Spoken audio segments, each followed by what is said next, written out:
Hello' বন্ধুসকল, আজি আমি গৈ আছোঁ এতিয়া আহোম যুগৰ ৰজাই বনোৱা দৌল চাবলৈ। গতিকে বলক পলম নকৰি যাত্ৰা আৰম্ভ কৰোঁ।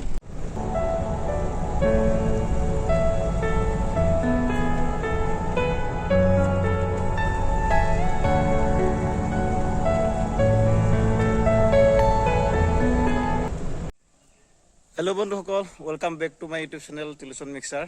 আজি আমি উপস্থিত আছোঁ গহপুৰস্থিত কলাবাৰী সত্ৰৰ দলগুৰি দৌলত।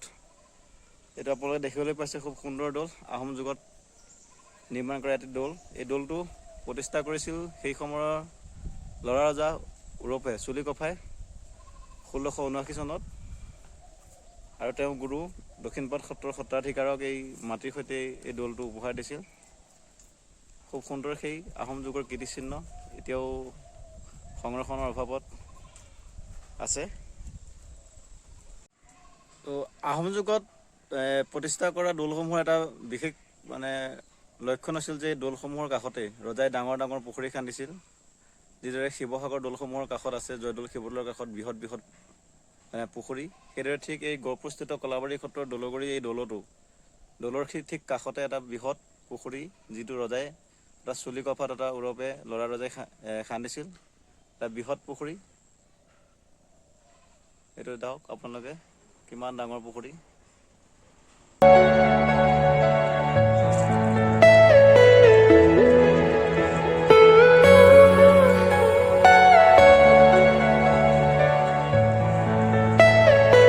Are you all my personal dreams?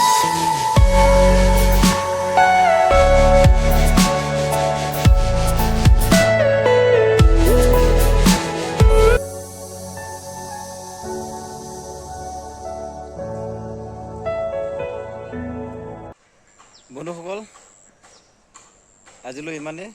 অন্য এটা ভিডিঅ'ত লগ পোৱাৰ প্ৰতিশ্ৰুতিৰে আপোনালোকক আজিলৈ বিদায় মাগিছোঁ। যদি ভিডিঅ'টো ভাল লাগিছে শ্বেয়াৰ কৰি আৰু লাইক কৰি দিব। ধন্যবাদ।